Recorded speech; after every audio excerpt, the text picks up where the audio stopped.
What's up kawan ibu? Kembali sama gue Rasam dan selamat datang di video kali ini. Di video kali ini gue akan ngejelasin sebuah story nih ya. Gue akan ngejelasin story game nih. Dan game ini juga pernah gue bikin satu video khusus untuk ngejelasin lore-nya ya. Yaitu, ya dan bajuku juga udah ketara, Nike Goddess of Victory. Nah kali ini gue akan ngebahas tentang story-nya nih. Gue gak terlalu ngebahas tentang lore-nya ya. Untuk sekarang kayak ya side story apakah Nike manusia atau apa. Gue akan ngejelasin main story dari game ini. Nah, sebelum gue mulai ya, gue akan ngejelasin sedikit tentang video ini ya.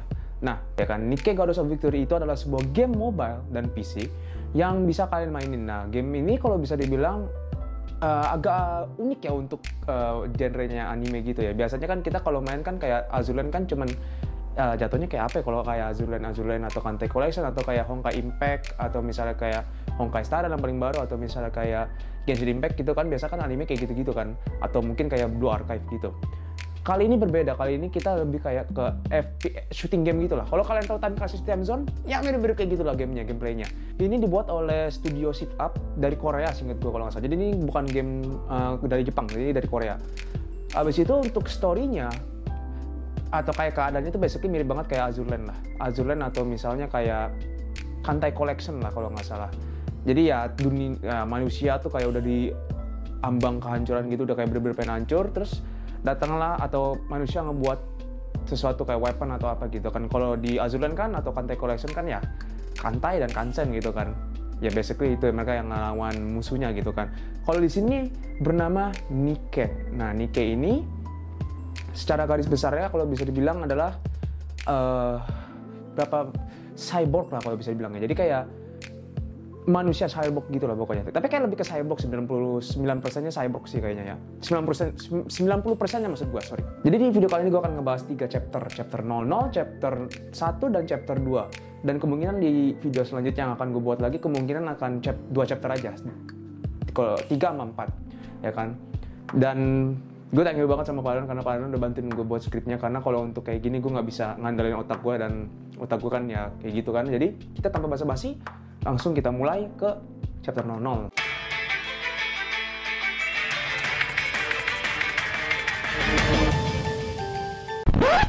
Nah, di chapter 00 nih, di chapter 00 ini Commander dibangun oleh sebuah Nike yang bernama Marian nih.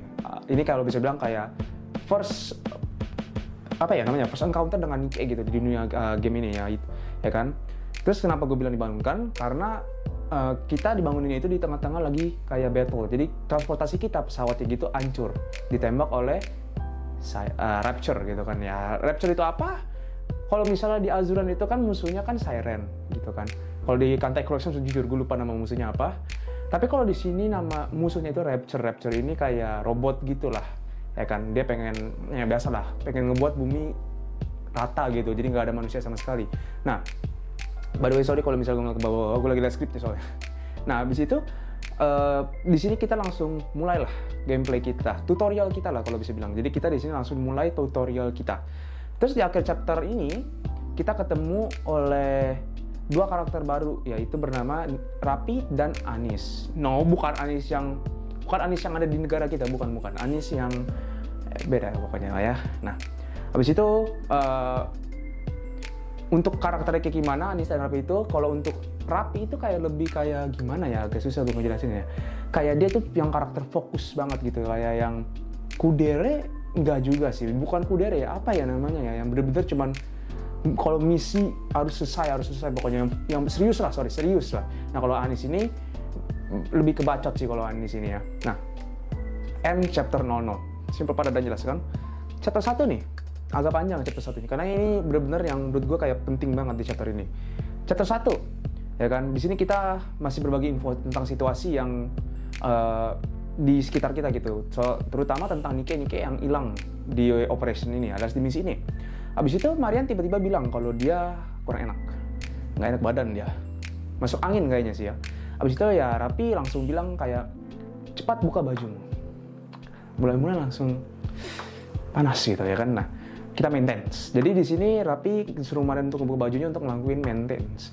Di saat Rapi nge-maintenance si Marian, si Anis ngebacot. Bilang katanya banyak commander itu yang suka make Nike. Tanpa harus gue jelasin maksudnya make itu apa, lu pasti udah pernah nangkap kan kayak gimana kan. Nah, abis itu setelah ya Rappi nge-maintenance Marian, kita ketemu sama salah satu navigator dan operator kita di game ini, yaitu Shifty. Nah, untuk Shifty Nike itu atau enggak, gue masih belum tahu. Karena dia cuman basically kayak cuman bantu kita navigasi doang sih. Nah,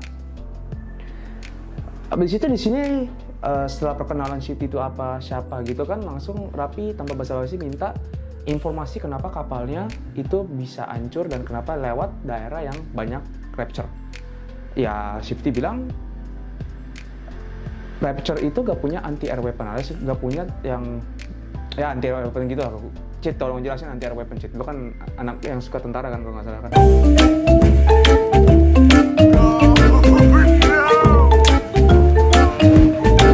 Nah, abis dari situ Rappi, nah setelah dengar kata-kata Shifty katanya sebenarnya Rapture nggak punya anti-air weapon, Rappi minta untuk Shifty untuk ngecek record data pesawatnya. Nah, setelah kita sudah berdiskusi dengan dengan Shifty, kita di sini ketemu dengan first boss battle kita, Rapture Lord Class. Nah, Lord Class itu apa? Kalau bisa bilang Lord Class ini kayak bossnya gitu lah di setiap stage kalau nanti kalian main game ini gitu kan. Dan ada dua tipe, ada yang Lord sama Tyrant sama satu lagi gue lupa ada. Atau cuma dua doang ya seinget gue. Pokoknya kayak dua doang sih seinget gue sih. Dan gue nggak terlalu banyak jelasin detail banget karena bakal panjang videonya soalnya. Terus di sini Marian kena damage gede nih setelah kita ngelawan first Lord Class kita. Habis itu Rappi nanya ke Marian, lu masih bisa lanjut nggak? Marian bilang, yes, gue masih bisa lanjut. Oke, kalau gitu kan. Terus habis ini kita sebagai gentleman commander kita sih sebenarnya sih, karena kita ngebalutin perban ke Marian gitu kan. Terus Anis nggak bacot lagi bilang, nggak mempan kayak gitu, Anda bodoh ya gitu kan. Habis itu Marian bilang, oh mempan kok, mempan di hati gue. Anjay, emang gentleman banget karakter kita ini ya. Apakah di dunia nyata seperti itu? Enggak sih kayaknya sih. Kita lanjut lagi perjalanan kita. Dan gue akan ngasih tahu sedikit. Mungkin gue kayak lupa ngasih tahu. Sebenarnya tuh di sini yang megang koordinat tentang Nike yang hilang itu ya, maksudnya kayak posisi-posisinya gitu. Itu Marian yang megang. Jadi otomatis kita Rappi Anis itu ngikutin Marian karena Marian yang punya koordinatnya, ya kan? Terus abis itu saat sampai di tujuan nggak ada apa-apa, kosong. Nggak ada badan Nike, nggak ada mayat Nike, gitu. Sama aja sih. Nggak ada banyak, ya terus habis itu nggak ada kayak bekas perang atau apa, bener-bener kosong banget gitu kan ya. Kita player Rappi Anis pun juga bingung kok kosong gitu kan. Habis itu Shifty bilang dia kontak Rappi kalau dia udah ngecek black box yang ada di pesawatnya dan langsung kirim ke Rappi. Apa itu black box? Well,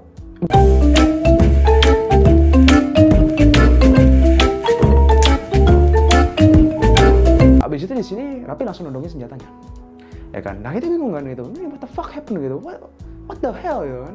Ternyata Shifty bilang ke Rappi kalau misalnya asal ledakan pesawat yang kita naikin itu berasal dari Marian, bukan dari Rapture, ya kan? Dari sini Marian ngebantah dong, oh bukan gua, oh fitnah lo sama gua gitu kan? Dan di sini Rappi ya bilang lagi kalau misalnya asal ledakannya itu dari dia.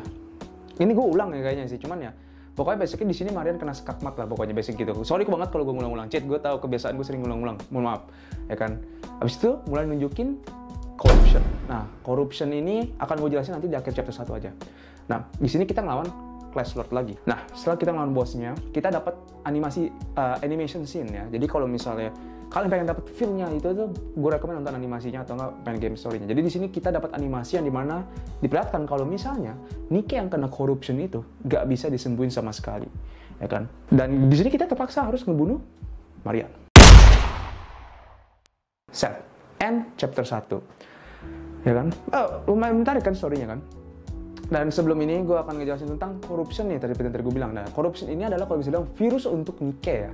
Jadi kalau misalnya Nike kena tentacle dari Rapture, I know, padahal Rapture itu mesin gitu, tapi ada tentacle gitu kan. Mungkin kalian kalau nanti baca hentai Nike mungkin bakal banyak genre tentakelnya gitu kan. Cuman back to kita kembali lagi. Jadi itu sebenarnya kalau Nike kena tentakelnya itu, otomatis dia akan kena corruption. Nah, kenapa gue bilang kayak gitu? Karena kayak virusnya itu tuh langsung ke otaknya Nike. Dan otak Nike itu kalau misalnya paling penting banget dari semua anggota tubuhnya, ya kan? Jadi kalau misalnya ada Nikke hilang tapi otaknya masih utuh, mungkin masih bisa dibalikin hidup gitu, masih bisa dibenerin lagi gitu kan. Nah, chapter 2 nih. Nah, jujur chapter 2 ini nggak terlalu penting-penting banget ya. Karena emang nggak penting-penting banget sih. Cuman gue akan ngejelasin secara singkat pada jelasnya. Kita selesai misi, kita ketemu sama bos kita, Anderson. Anderson ini kayak ketuanya gitu lah pokoknya. Kita ketemu Anderson, kita basa-basi, habis itu kita dikasih misi lagi sama Anderson untuk investigasi power plant. Ya kan? Terus setelah kita disuruh misi dan kita mau ke atas, ke surface, kita ketemu sama karakter Nikke baru yang bernama Neon dari Elysion. Habis itu dia join grup kita. Ya kan? Nah, yang menurut gue yang penting di chapter ini adalah tentang kita lebih tahu tentang tubuh Nikke. No, bukan tentang itunya ya. Maksud gue kayak sistem tubuhnya. Jadi di sini Nikke itu bisa ngematiin sistem penciumannya. Jadi ada salah satu scene yang dimana nanti squad kita ya, Rapi, Ani, sama Neon yang paling baru kan anggotanya, itu kita nanti akan ngelewatin kayak got gitu. Dan di situ ya Rapi nyaranin Neon untuk matiin sensor penciumannya, gitu kan. Fun fact. Nah, di sini juga kita tahu kalau misalnya Rapi di sini ketembak, palanya copot, ya kan. Terus kita disuruh bawa dia ke Ark untuk pulang lagi gitu kan. Nah, dan sampai di Ark dia langsung dibenerin, kan. Seperti gue bilang tadi, anggota tubuh Nikke dari semuanya itu yang paling penting itu adalah palanya, alias otaknya gitu. Asal masih utuh masih bisa dibenerin atau dihidupin lagi gitu kan. Nah, terus habis itu kita pulanglah ke Ark gitu kan. Terus kita di roast abis sama Anderson ya kan. Karena sebenarnya misi kita ini investigasi, bukan ngancurin power plant-nya gitu kan. Kita di banish, begone peasant gitu kan. Kita ke outpost. Nah, outpost ini apa? Kalau dalam gamenya ya, kalau dalam gamenya itu dia itu adalah daily resource kita ya, untuk upgrade level commander kita, dapat duit ya kan. Terus habis itu dapat armor dari situ. Tapi kalau misalnya secara story-nya ya, outpost itu kayak antara daratan sama Ark. Soalnya Ark itu kan di tanah ya kan, di bawah banget gitu kan. Nah, outpost ini di antara dua itu. Setahu gue kayak gitu ya, antara dua itu. Soalnya belum dijelasin banget outpost di mana soalnya di game singkat gue. Ya kan. Di situ ya udah kita ke outpost dan itu jadi kayak base camp kita. Base camp grup kita gitu kan. Nah, di sini kita ketemu Rapi langsung nih. Rapi udah selesai dibenerin. Habis itu Rapi pengen ngomong berdua sama kita. Kita berbicara dan Rapi bilang, jangan anggap Nikke itu manusia gitu kan. Nah, habis itu keesokan harinya muncullah karakter kontol yang bernama Shuen. Kalau kalian bilang Anis bacot, dia lebih bacot nih. Ini orang anjing ini namanya. Nah, Shuen ini sedikit aja. Ini Shuen ini. Jadi itu setiap Nikke itu mereka itu ada manufacturernya. Kalau bisa bilang kayak HP kita lah gitu kan. Misalnya kayak iPhone, habis itu Samsung, Xiaomi. Nah, Nikke juga ada gitu kan. Ada 3 ya yang baru diketahuin. 4 sih. Elysion, Misilis, Tetra, sama Pilgrim. Nah, Shuen ini kepala dari Misilis, alias dia yang punya CEO-nya lah kalau bisa bilang gitu kan.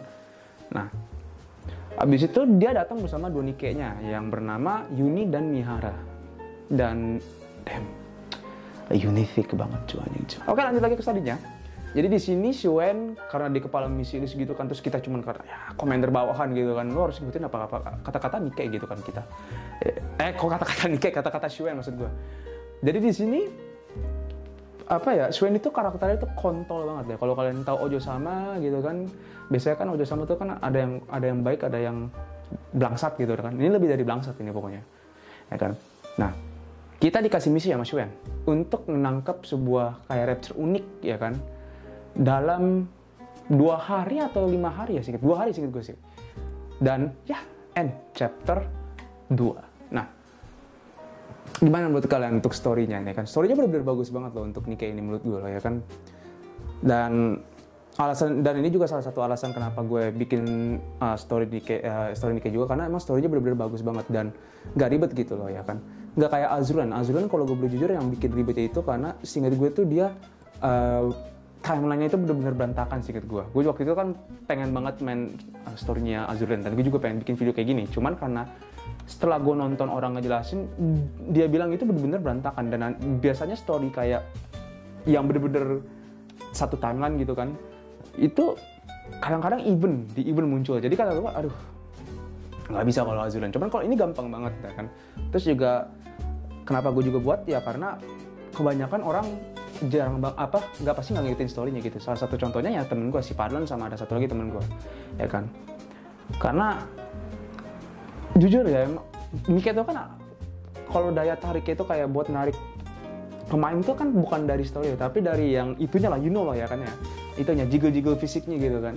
Nah kalau misalnya kayak Honkai Star Rail atau kayak Honkai Impact atau Genshin kan, selain karakternya juga kan, tapi story-nya emang bagus kan. Cuman kalau Nikke tuh terlalu ketutupan sama jiggle fisik ya, atau fanservice gitu kan. Padahal story-nya bagus banget gitu kan. Padahal pun bilang sendiri loh, padahal aslinya nggak terlalu tertarik sama story Nikke gitu kan. Cuman pas dia ngebantu gue bikin skrip ini, gue bilang tonton dong chapter 00 sampai 2 gitu kan, nanti kita tinggal ngelangkum lagi gitu kan. Dan dia bilang seru juga ya story Nikke. Emang iya seru banget gitu kan. Dan ya tanpa basa-basi, itu saja dari gue di video kali ini ya kan. Jika kalian ada rekomendasi kayak bukan rekomendasi, kayak ada saran untuk kayak video gue gimana untuk selanjutnya, apakah ada yang kurang atau enggak, silahkan komen di bawah. Terus jika ada teman kalian atau kalian sendiri nih yang nonton ini terus tertarik banget untuk nonton story Nikke secara singkat gitu ya, dijelasin gitu, gue bisa ngejelasin lagi nanti di chapter 3 sama 4 gitu. Karena gue emang bener-bener pengen banget bikin ini singkatan dari story Nikke gitu kan. Dan ya, jika kalian suka video ini, jangan lupa like dan subscribe ya kan, bantu gua ngepadlan gitu kan, dan share lah ke teman-teman kalian gitu kan. Dan ya, sampai jumpa di video selanjutnya. Bye bye.